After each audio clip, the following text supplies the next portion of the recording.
Hi hello welcome to Chiranjeevi education channel.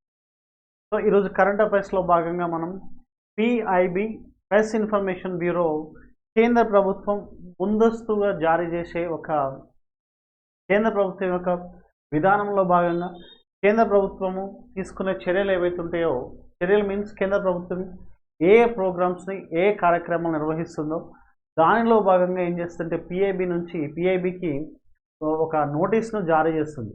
So ఆ notice ఏంటంటే, దీని ఆధారంగా కేంద్ర ప్రభుత్వం ముందస్తుగా ఒక ఇంటిమేషన్ పబ్లిక్ డొమైన్లో పిఐబిలో ఉంచబడుతుంది.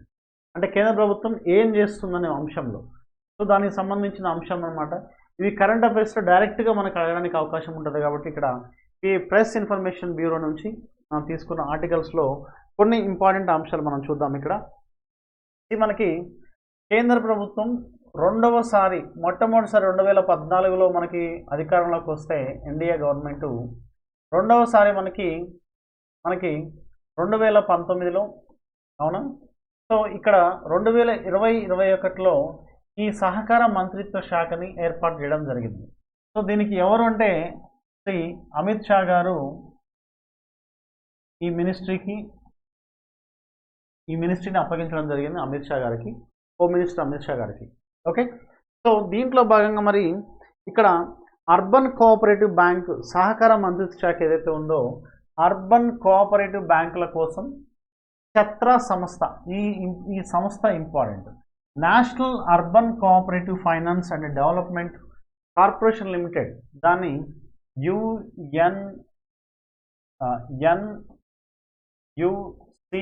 UNUCFDC.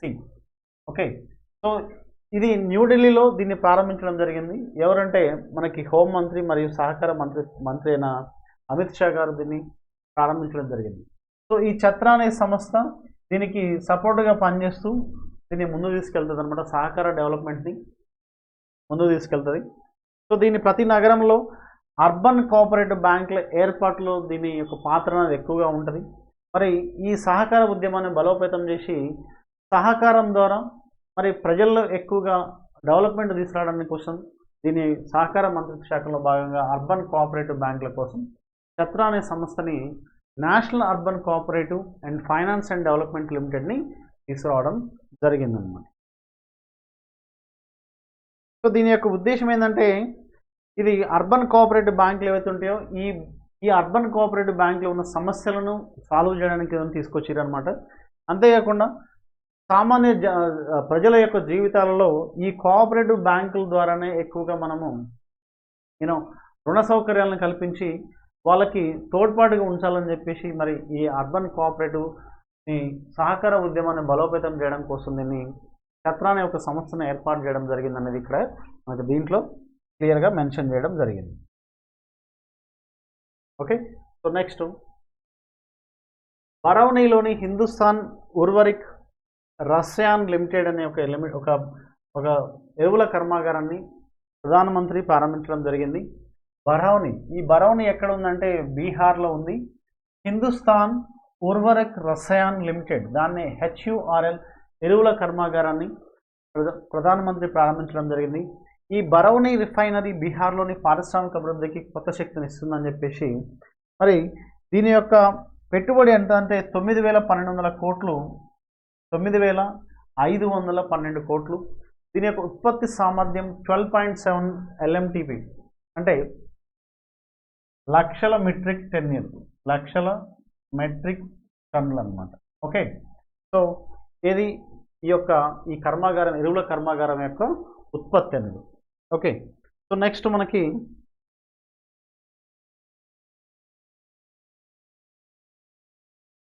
MH-606 CHACS, then INAS 334 స్క్వాడ్రన్గా భారత నౌకాదళంలోకి ఒక సీహాక్ హెలికాప్టర్ని, దీన్ని సముద్ర వేరియంట్ని నౌకాదళంలోకి ప్రవేశపెట్టడం జరిగింది.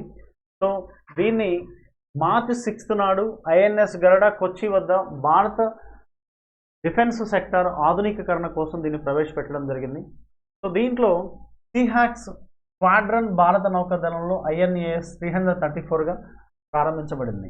ఓకే, సో దీని యొక్క పనితనం ఏ విధంగా ఉంటుందంటే, భారతీయ నౌకాదళం సీహాక్స్ యొక్క ప్రేరణతో సముద్ర పరాక్రమంలో కొన్ని సాహసోపేతమైన అంశాలకు హెలికాప్టర్, యాంటీ సబ్మరీన్ వార్ఫేర్ మరియు anti surface warfare and search and rescue and medical తరలింపు, ఎమర్జెన్సీ టైంలో ఎవరైనా యుద్ధ సమయంలో మెడికల్ తరలింపు కోసం మరియు వర్టికల్ రిఫ్లెనిష్మెంట్ దీన్ని రూపొందించడం జరిగింది. So helicopter Indian reference atmosphere పరిస్థితులలో దీన్ని ఉపయోగించవచ్చంట. కఠినమైన పరిస్థితుల్లో, వాతావరణ పరిస్థితుల్లో కూడా దీన్ని ఈజీగా ఉపయోగించవచ్చు అని చెప్పేసి క్లియర్గా మెన్షన్ చేయడం జరిగింది. అధునాతన ఆయుధాలు, సెన్సార్లు, ఏవియానిక్స్ సూట్ భారతీయ నౌకాదళం యొక్క సముద్ర భద్రతా అవసరాలకు ఈ సీహాక్స్ ఆదర్శంగా పనిచేస్తుందని చెప్పేసి ఇక్కడ క్లియర్గా మెన్షన్ చేయడం జరిగింది. సో MH-66 హెలికాప్టర్ భారతదేశం యొక్క నీటి సామర్థ్యాలను, నావికా దళం యొక్క సామర్థ్యాలను మెరుగుపరుస్తుందని, నావీ యొక్క కార్యాచరణ పరిధిని విస్తరిస్తుందని, స్పెక్ట్రంలో మరియు విస్తారమైన సముద్ర డొమైన్లలో నిరంతర నావికాదళ కార్యకలాపాలకు ఇది మద్దతునిస్తుందని చెప్పేసి క్లియర్గా మనకి MH-60 or Seahawks and INAS 334 squadron దీన్ని మార్చి 6న మరి భారత నౌకాదళంలోకి ప్రవేశపెట్టడం జరిగింది. సో నెక్స్ట్, ఆదిలాబాద్లో ప్రధాని మోదీ గారు మరి 56,000 కోట్లకు పైగా కొన్ని పెట్టుబడులను తీర్చడం జరిగింది. ఈ పెట్టుబడులు దేంట్లో ఉంటే మనకి విద్యుత్ రంగం, రైలు, రోడ్డు రంగాలకు సంబంధించిన అభివృద్ధి ప్రాజెక్టులను ప్రారంభించి జాతికి అంకితం చేయడం జరిగింది. సో దీంట్లో మనకి ఈ ప్రాజెక్టులో ప్రధానంగా ఎక్కువగా విద్యుత్ రంగానికి ఎక్కువగా ఇంపార్టెన్స్ ఇవ్వడం జరిగింది. తెలంగాణలోని పెద్దపల్లిలో మనకి NTPCకి చెందిన 800 మెగావాట్లు ఒక రెండవ యూనిట్. ఇది మొదటి యూనిట్ ఆల్రెడీ రామగుండం మనకి ప్రారంభించబడింది ప్రధాని గారిచే.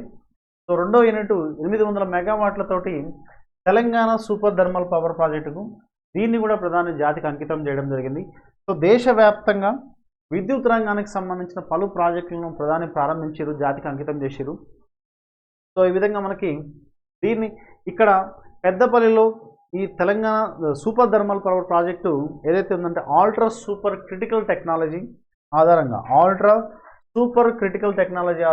ఈ ప్రాజెక్టును 85% విద్యుత్ సరఫరా చేస్తుందని చెప్పేసి దీన్ని మరి NTPC విద్యుత్కి సుమారు 42% ఏమో అత్యధిక విద్యుత్ సామర్థ్యం కలిగి ఉంటుందని, మరి 85% విద్యుత్ అవసరాలను తీరుస్తుందని చెప్పేసి మనకి ఇక్కడ క్లియర్గా మెన్షన్ చేయడం జరిగింది.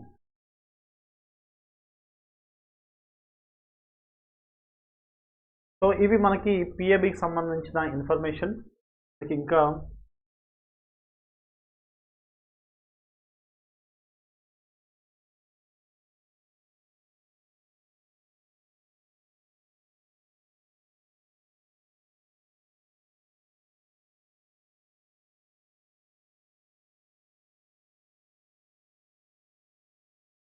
ఇంకొక ఇన్ఫర్మేషన్ ఉందంటే PIBకి సంబంధించి.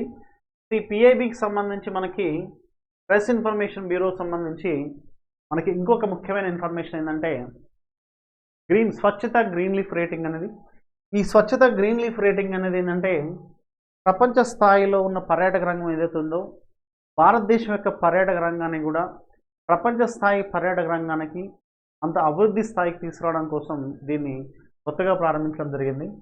ప్రపంచ స్థాయి పరిశుభ్రత ప్రమాణాలు, పారిశుద్ధ్య సౌకర్యాలతో భారతదేశం పర్యాటక రంగంలో కొన్ని విప్లవాత్మక మార్పులు తీసుకురావాలని చెప్పేసి మరి సుస్థిర పర్యాటకాన్ని అంటే మనం సస్టైనబుల్ డెవలప్మెంట్ ఏ విధంగా వాడతామో ఆ విధంగా సుస్థిరమైన పర్యాటకాన్ని ప్రోత్సహించడానికి స్వచ్ఛత గ్రీన్ లీఫ్ రేటింగ్ని తీసుకురావడం జరిగింది.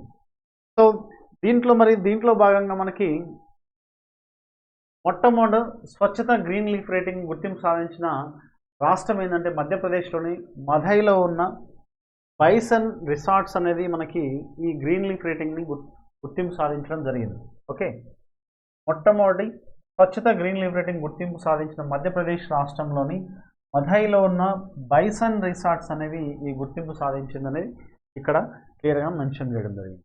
ఓకే, సో దీనికి సంబంధించి స్వచ్ఛత గ్రీన్ లీఫ్ రేటింగ్ సంబంధించిన లోగో అండి. ఇది లోగో చూడండి ఒకసారి.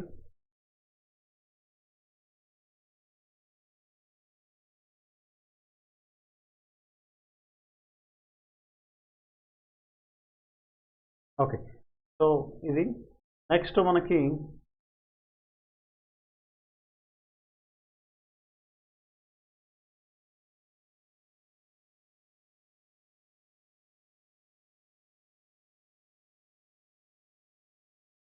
ఇంకొక ముఖ్యమైన పిఐబికి సంబంధించిన ఇన్ఫర్మేషన్లో ఇంకొకటి లైట్ హౌస్ ఛాయాచిత్ర ప్రదర్శనను ప్రారంభిస్తున్నారు. ఈ లైట్ హౌస్ అనగానే మనకి గుర్తుకొచ్చే అంశం ఏంటంటే తీర ప్రాంతం ఏదైతుందో ఈ తీర ప్రాంతంలో మనకి లైట్ హౌస్ను ఏర్పాటు చేస్తారు. సో దీన్ని కూడా ఈ లైట్ హౌస్ ఛాయాచిత్ర ప్రదర్శనను ఎక్కడ ఏర్పాటు చేస్తారంటే ఐఫాక్స్ న్యూఢిల్లీలోని ఐఫాక్స్లో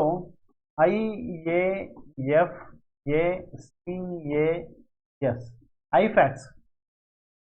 ఓకే. సో దీంట్లో మనకి 4 రోజుల పాటు ఈ లైట్ హౌస్ ఛాయాచిత్రాల వేడుక కొనసాగుతుంది.